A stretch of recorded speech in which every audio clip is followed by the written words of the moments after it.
씻어주시고 우리가 주님의 흘리신 보혈로 돋입어서 담대히 예수님의 이름으로 또 하나님 보좌 앞에 나아가는 귀한 시간 되게 하옵소서.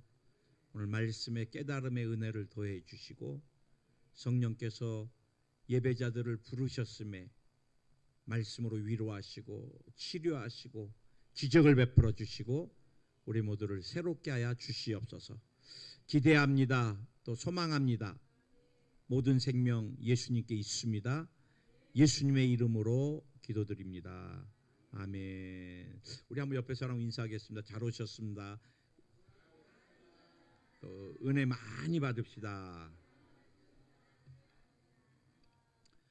예, 한 번 더 잘 오셨습니다. 은혜 많이 받읍시다. 인사하시기 바랍니다. 예. 오늘은 제목이 아주 짧습니다. 두 단어인데 따라하시기 바랍니다. 은혜와 평강. 예, 은혜와 평강. 은혜와 평강. 예, 그래서 여러분들이 돌아가실 때 이 단어 두 단어만, 오늘은 제가 여러분과 함께 평강까지는 다 못 볼 것 같고요. 준비는 해왔지만 오늘은 은혜라는 단어 하나를 좀 정확하게 우리가 한번 좀 살펴보려고 합니다. 오늘부터 제가 여러분과 함께 주일날 사도 바울이 감옥에서 빌립보 교인들에게 썼던 편지 어떤 마음으로 썼을까. 그래서 또 빌립보 교회가 바로 순복음 포항교회라고 생각을 하시고 또 사도 바울이 또 성령이 저와 여러분에게 이렇게 말씀을 통해서 동일하게 또 역사해 주실 줄 믿습니다.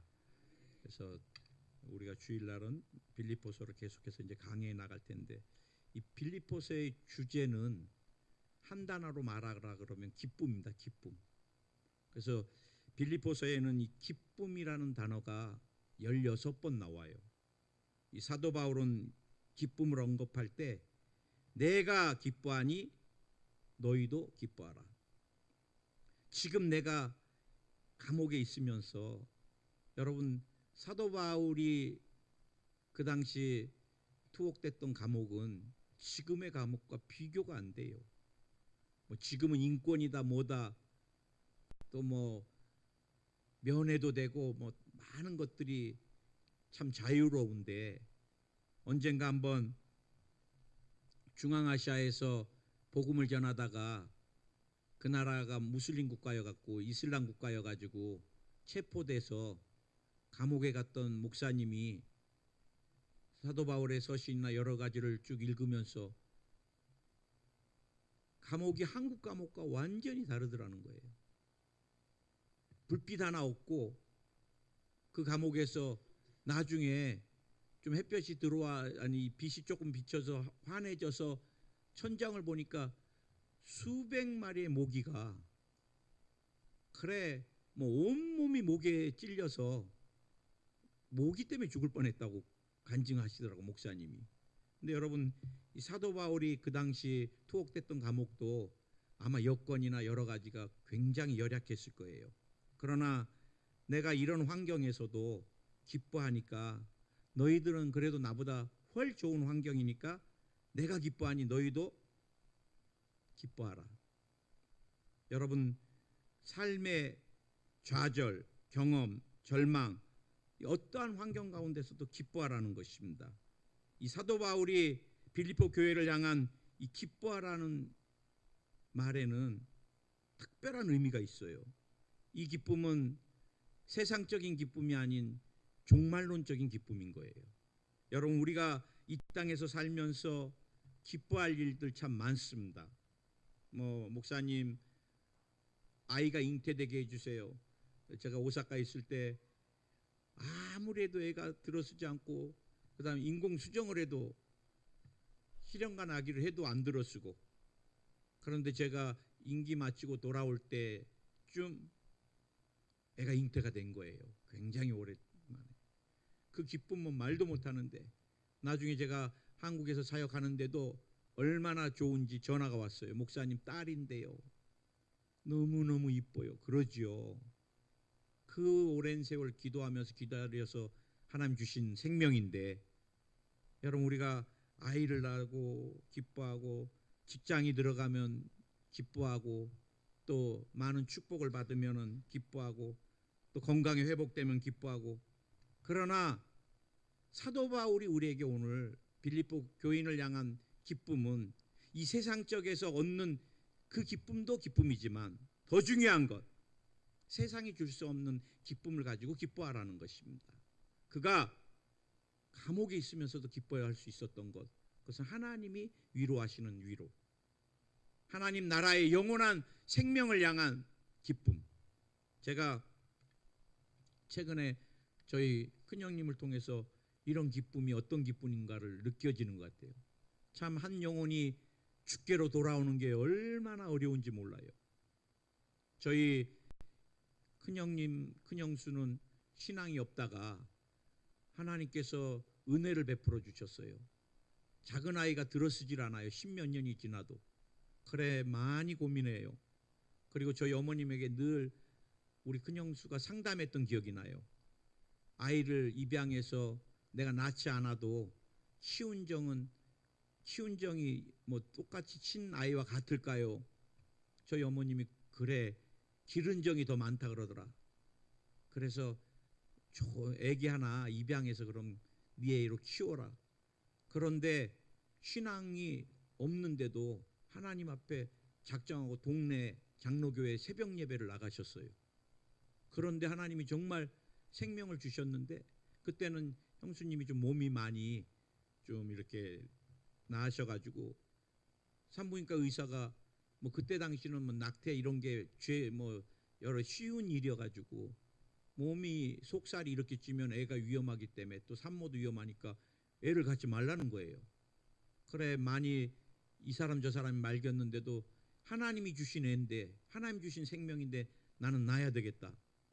그래 애 낳고서 나중에 부작용도 많았어요. 소변을 못 봐서 이렇게 병원에서 의학적으로 빼내고 뭐 굉장한 고통을 겪었는데도 하나님 주신 생명에 대한 분명한 믿음을 가지고, 그런데 그 아이가 추도 예배를, 아버님 그때 추도 예배를 드리고 나서 가족이 다 쓰러져 버렸어요. 그리고 일어났는데 이 눈에 넣어도 안 아픈 막내애가 못 일어나요. 일주가 가도 물도 못 마시고 뭐 우유는 둘째 주고 다 토해버리고. 그래 동네 병원에 갔더니 동네 병원에서 이 정도로 수분이 공급이 안 되면 뇌에 큰 손상을 입었을 것이다. 무조건 대학병원에 가라. 일주일간 사람이 수분을 흡지 못하면 이게 큰일이다. 아마 이미 뇌에 손상을 입었을 것이다. 그날이 토요일이어가지고 병원이 문 안 열어가지고 못 갔어요. 그런데 하나님께서 저랑 어떻게 연결이 되었고 전화로 기도를 해드렸는데 이 아이가 그날 기도받고 우유까지 다 마시고 일어나 버렸어요. 저희 형수님이 마음에 깊이 새겼어요. 하나님 주신 자녀고 하나님 기도로 고치셨고 이제 나는 주님을 믿어야 되겠다. 우리 형수님은 그 이후에 신앙이 흔들리지가 않아요. 그런데 우리 형님은 똑같이 체험을 해도 안 가요. 그런데 감사한 것은 교회 문턱까지는 차로 아주 친절하게 우리 형수님 항상 모셔다 드려요. 그리고 교회는 안 들어가요.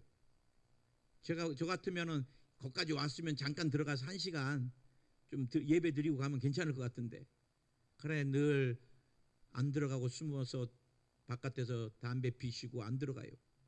그런데 이번에 대동맥에 혹이 생겨가지고 몇 년 전에 생긴 혹이 6cm까지 자라버린 거예요. 그런 마음에 또 형님이 공황장애를 좀 앓고 계신 게 있었는데 이게 그냥 같이 합쳐지면서 몸이 그냥 뼈만 남아버릴 정도로, 그러면서 결단을 하신 게 나도 하나님께 나가고 예수님 믿어야 되겠다. 그렇게 결단했어요. 그래가지고 하나님 살려달라고 새벽 예배, 동생 목사나 수요 예배 나가, 그러더니 좀 있으니까 동생 목사나 금요 예배 나가, 동생 목사나 창세기 다 읽고 신명기까지 다 읽었어. 형님 구약도 중요하지만 신약이 제가 볼 땐 더 다가오기가 쉬울 것 같아요. 예수님의 행적을 보는 게. 사복음서를 좀 읽어보세요. 사복음서가 뭔데 또 제가 설명해 주니까 한 보름 한 달 지나니까 동생 나 사복음서 다 읽었어. 동생 나 히브리서도 읽었어. 아주 막 목숨을 걸어요. 목숨을. 그러면서 50년간 피던 담배도 이제 하나님께 맡겨버리고 다 끊어버렸는데 금단이 얼마나 무섭게 오는지 이 폐에 니코틴이 빠져나가기 시작하니까 폐가 저렸고 쑤셔서 잠을 못 자요. 그래 형님 이미 이제 예수님이 치료하셨으니까 거기도 손놓고 한번 기도해요. 그랬더니 병원에 갔더니 의사가 혹도 무섭지만 이 폐가 너무 많이 상해가지고 위험하다 그러더래요. 그래 이번에 공황장애 때문에 CT를 못 찍어요. 뭐 간호사들 뭐 의사가 다 손잡고 붙들고 가도 막 다 제껴버리고 나와요. CT 찍으면 꼭 죽을 것 같대요. 공간 안에 들어가면. 그런데 한 달 가까이 기도받고 나서는 전화가 왔어요. 내가 오늘 CT 찍는데 동생이 좀 기도 한번 해주라. 그래 내가 주님이 CT 찍는 장소도 함께 계십니다. 막 기도를 해드렸어요. 그리고 형님 CT 찍으러 들어갈 때 예수님 나와 함께 계시죠. 예수님 지금 내 옆에 계시죠. 이렇게 계속 예수님과 대화를 나누라고. 좀 있다가 1시간 있다가 전화가 왔어요. 동생 예수님 나와 함께 계시죠. 10번 얘기했더니 CT 찍었다고 나가라 그러더래요. 마음이 그렇게 편하고 그리고 의사가 CT를 다시 보더니 한 몇 달 전에 찍었던 폐하고 완전히 다르다고. 어떻게 몇 달 만에 이렇게 폐가 여러분 폐가 한번 망가지면은 이게 회복이 안 되잖아요. 폐도 간과 같이. 그런데 어떻게 이렇게 깨끗해졌냐고 의사가 놀래더래요. 그러면서 자기가 속으로 그랬대요. 예수님이 치료했죠. 예수님이 치료했죠. 내가 마음이 얼마나 행복하고 기쁜지. 주님께 기도하는데 한 40년 가까이 주님 앞에 못 나오고 50년 가까이 못 나오던 영혼이 단숨에 교회 안으로 들어와서 예수님을 새벽 예배, 수요, 금요, 주일 이제 기도하면은 저보다 아멘이 한 4-5배는 커요. 주님 치료해 주셔서 그러면 뭐 아멘 하는데 뭐 고막이 울릴 정도로 주여. 그러더니 한 2주 전에는 또 전화가 왔어요. 동생 목사 꼭 수술받은 자국같이 동맥이 아픈 지역 부분에 시커먼 줄이 하나 생겨갖고 꼬매놓은 것 같이 돼 있다고. 그래 지금 기대하고 지금 다음 주를 기다리고 있어요. 혹도 녹았을 거라고 믿고. 뭐 그래 내가 형님 녹았으면 감사하고 녹지 않았으면 이제 걱정할 것도 없어요. 예수님 함께 계십니다. 함께 계십니다. 그 마음 갖고 들어가면은 순간 다 의사가 해결해 주니까 아무 걱정 없어요. 맞아. 이제는 고쳐줘도 감사, 안 고쳐줘도 감사. 또 이렇게까지 고백을 하니까 여러분 어느 어머니도 자녀를 아무리 교회 데리고 들어오려고 해도 안 들어와요. 그리고 차에다가는 염주 뭐 여러 가지 다 달아놓고 안 들어와요. 얼마나 눈물로 기도해요. 그러나 하나님이 문을 여시니까 들어오고 예배를 드리고. 내가 그 간증을 들으면서 내 마음이 이게 종말론적인 하나님 주신 기쁨. 세상에서도 얻을 수 없는 우리는 천하보다 귀한 생명을 얻었을 때의 그 기쁨. 아멘. 오늘 여러분 제가 여러분과 함께 은혜라는 단어를 보기 전에 한 가지 사도 바울이 썼던 또 단어가 하나 있습니다. 예수 그리스도의 종이라는 표현을 씁니다. 종, 노예, 둘러스. 여러분 사도 바울은 자신의 삶이 아니라 예수님의 절대 소유물이라는 거예요. 제가 얼마 전에 한 TV 유선에서 노예생활 12년이라는 제목의 영화를 그냥 우연히 보게 됐어요. 근데 하나님께서 이 설교하라고 저에게, 저는 우연이었는데 채널을 딱 트는데 노예생활 12년, 그래서 뭔가 여러분 1840년 미국이 노예 수입을 금지했습니다. 그러면서 이미 들어와 있는 노예를 허락하는 주가 있고, 그래서 노예를 허락하지 않는, 그래서 노예주가 있고 자유주가 있었어요.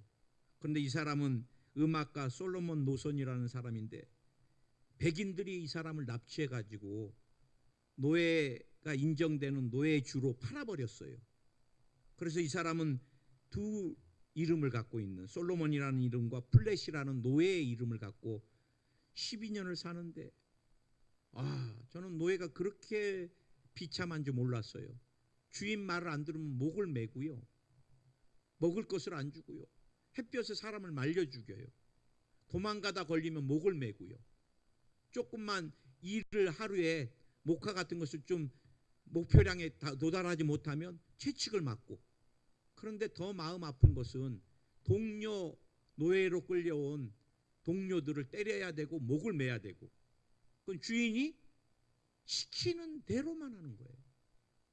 오늘 여러분, 노예라는 단어 정말 지긋지긋하고 소름 끼치는 단어인데, 사도 바울은 자랑스럽게 나는 예수 그리스도의 종이다, 나는 내 삶이 아니라 예수님이 완전한 주인인 삶이다, 나는 내 뜻대로 사는 것이 아니라 예수님의 말씀에 100% 복종해 사는 사람이다, 나는 예수 주인의 영광, 노예가 주인을 위해 살듯이 사도 바울은 예수 그리스도의 영광을 위해 사는 존재라는 것을 고백하고 있습니다. 나는 오늘 이 은혜가 여러분에게 모든 삶 가운데 주님만이 주인 되어 주시옵소서. 내가 사는 삶이 예수님을 위한 삶이 되게 하여 주옵소서. 내가 내 뜻대로 살지 않고 주님의 말씀에 내 모든 것들을 내려놓고 순종해 사는 삶이 되게 하여 주옵소서. 주의 종들에게 목사님들 여러분들이 부를 때 호칭이, 주의 기도할 때 가끔 옛날에 주의 종님을, 여러분 양반 쌍놈 할 때 쌍놈님 붙일 수 없잖아요. 근데 우리가 그냥 주의 종 하기 어려우니까 님자 붙인데, 사실은 여러분 종은 정말 낮아지고 섬기고 정말 모든 거 다 남을 위해 희생하는 것이 종인데, 우리가 예수님 때문에 우리 성도님을 위해 드려지고 섬기고 다 낮아지는 저와 여러분 되길 예수로 축원드립니다. 오늘은 제가 중요한 이 은혜라는 단어, 우리가 신앙생활하면서 제일 많이 쓰는 단어가 이 은혜입니다. 은혜. 저도 제일 많이 듣는 게, 설교하고 또 이제 예배 끝나면 하나님이 여러분 마음을 만지시고 또 위로하시고 그러면은 제일 먼저 저에게, 목사님 오늘 예배 때 참 많이 은혜 받았습니다, 은혜라는 표현들을 많이 써요. 여러분 은혜가 무언가, 은혜라는 고맙게 베풀어주는 도움이나 혜택입니다. 근데 은혜와 함께 같이 쓰이는 이 은총이라는 말이 있는데요, 이건 높은 사람이 특별한 내려주는 선물과 사랑이 은총입니다. 같은 말이라고 보면 돼요. 우리는 하나님께 은혜를 받았으니까 하나님 우리에게 특별한 선물과 사랑을, 혜택을 부어주신 거예요. 우리가 찬송가 438장 내 영혼이 은총 입어 중한죄짐 벗고 보니 슬픔 많은 이 세상도 천국으로 화하도다. 주님이 위로부터 오는 선물, 값없는 선물, 사랑을 부어주시면 이 땅의 모든 어려운 삶들이 다 천국으로 변화되는 역사들이 일어나는 것입니다. 아멘. 그래서 여러분, 은혜라는 것 우리가 한 문장으로 정리하면, 하나님께서 저와 여러분에게 값없이, 조건 없이 부어주시는 사랑과 선물이 은혜라는 거예요. 죄를 묻지 않고, 인간에 대해서 조건을 따지지 않고, 자격, 가치 따지지 아니하시고, 하나님의 한없는, 그래 우리 목사님은 기도할 때 사랑이 많으신, 그 많으신 쓰지 말라 그래요. 사랑이 많고 크다가 아니라 사랑이 무한하신 하나님. 저희가 입에 그냥 달고, 저도 여의도에서 사랑이 많으신데, 우리 목사님은 하나님의 사랑이 많다 적다로 표현할 수가 없다. 하나님의 사랑은 무궁무진하니까. 사랑이 무궁하신 하나님, 무한하신 하나님. 여러분, 인간에게 자격, 죄, 조건 어떤 것도 따지지 아니하시고 인간에게 제사함과 영원한 생명을 선물로 주신 것, 이것이 은혜인 것입니다. 아멘. 갈라디아서 2장 16절에서도 사도 바울이 율법과 은혜에 대해서 말할 때 우리가 행위로 구원을 얻을 수 있었더라면 예수님이 이 땅에 죽으러 십자가 지지 않으셨다라는 거예요. 여러분, 우리가 그럼 은혜의 몇 가지 특징을 좀 살펴보려고 합니다. 우리가 은혜라는 말을 좀 더 쉽게 이해하려면 율법이라는 말과 함께, 근데 여러분, 율법은 절대 나쁘지 않습니다. 율법이 없이는 우리가 하나님을 알 수가 없어요. 율법을 통해서 하나님과 이스라엘 백성이 계약 관계를 맺게 됩니다. 그러나 율법은 뭐예요? 하지 마라 하라 모든 것을 지키려고 하니까, 행위로 하려고 하니까 하나님의 완전하심에 도달할 수 없다는 게 문제인 거예요. 그러나 신약 시대 예수 그리스도를 통하여 우리에게 부어주신 은혜는 뭐예요? 행위로가 아니라 믿음으로서요. 믿음으로서. 내가 다 성경에 하나님의 하지 말라 하라 알지 못한 것도 수없이 많을 거예요. 그러나 나는 하나님의 자녀가 되었어요. 왜? 율법을 통해서 자녀가 아니라 내가 예수님을 믿음으로. 주님이 나의 구원자이십니다. 주님이 내 죄를 위하여 죽으셨습니다. 주님이 나의 의를 위하여 십자가에서 다시 사셨습니다. 나는 믿음으로 하나님의 자녀가 되고 구원을 받는 역사를 받게 됐다는 것입니다. 아멘. 그래서 우리가 여러분 은혜는 받아야 돼요. 여러분 어떻게 받아요?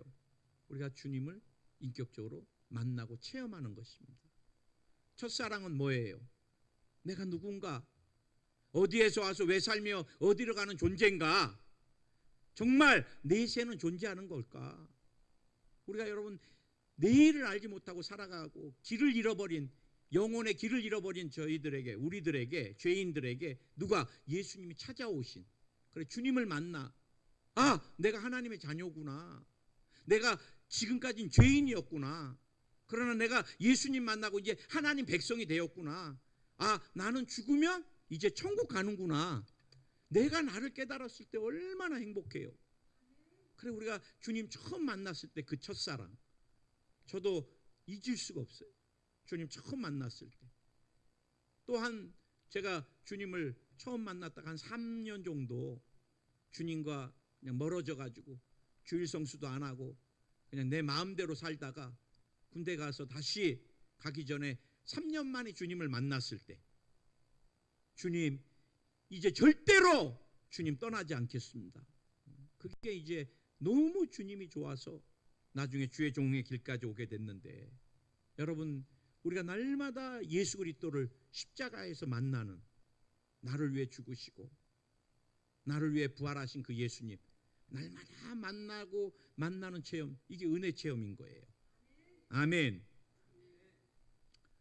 언젠가 우리 목사님이 폐결핵으로 몸이 너무 안 좋아서 부산에 있는 교회에 가서 붕해가 있다 그래서 병고침 받고 싶으셔서 가서 막 기도를 하는데, 나중에 붕해가 끝나고 나서 한 사람씩 나와서 간증을 하는데, 어떤 남노하고 나이도 많이 드신 한 노신사가 나와가지고, 여러분 내가 오늘 너무너무 은혜를 받았습니다. 그러면서 그 증거가 뭔지 아십니까? 그러면서 그 옷도 뭐 남노하고 째째째하고 막 떼국물이 흐르는데, 아 빨리 들어가지, 뭐 저 사람 뭐하노, 이제 막 목사님이 뒤에서 판단 정죄가 나오더래요. 근데 여러분 내가 은혜를 받은 증거로 내 손이 이렇게 보들보들해졌습니다 막 간증을 하더래요. 내 얼굴을 보세요. 그러니까 우리 목사님 볼 때는 뭐 변화가 없는데 내 얼굴도 이렇게 부드러워졌어요. 여러분 은혜 받으면 부드러워져요 막 간증을 하더래요. 근데 그때는 아 무식한 사람이다 막 그랬는데, 나중에 목사님이 정말 은혜를 받고 나니까 손도 부드러워지고 얼굴도 부드러워지고. 왜 그래요? 우리의 마음을 주님이 만지시니까 모든 것이 다 아름답고 좋게 보이는 것입니다. 오늘 여러분 우리는 그 귀한 은혜를 받기 위해서 몇 가지 우리가 한번 생각해 봐야 돼요. 은혜를 방해하는 요소를 우리가 제거해야 됩니다. 우리가 죄 가운데 살아가면서는 절대로 은혜를 우리가 받을 수도 없고 우리가 은혜를 누릴 수도 없습니다. 여러분, 첫째 아담이 범죄함으로 어떻게 됐어요? 하나님의 모든 권세와 능력을, 하나님 주신 모든 축복을, 하나님 주신 에덴의 모든 풍족함을 다 잃어버리고 어떤 존재가 되었어요? 죄인, 살인자, 죽어야 될 사람, 하나님과 원수된 사람. 여러분, 땀 흘리고 피투성이가 돼야만 되는 것이 인생이 되고 말아버렸어요. 여러분, 죄는 나와 여러분의 모든 것들을 다 도적질해 가버리고 말아요. 저와 여러분이 죄 가운데 있으면 하나님의 은혜도, 하나님의 은사도, 하나님이 주시는 기쁨도 어떤 것도 없어요. 그냥 죄의 노예가 돼서 끌려가고 마는 것입니다. 오늘 여러분, 저와 여러분은 생각과 마음에서 끊임없이 나의 삶에서, 나의 삶의 패턴이나 습관에서 우리와 죄와 싸워야 돼요. 저는 요즘 보는 것, 듣는 것에서 싸웁니다. 특별히 이 핸드폰, 스마트폰이 요즘 얼마나 많이 유해한 것들이 많아요. 그래 여러분, 기도하면서 절제하고, 기도하면서 하나님 기뻐하지 않는 것들에 대해서, 하나님 기뻐하지 않는 장소에 대해서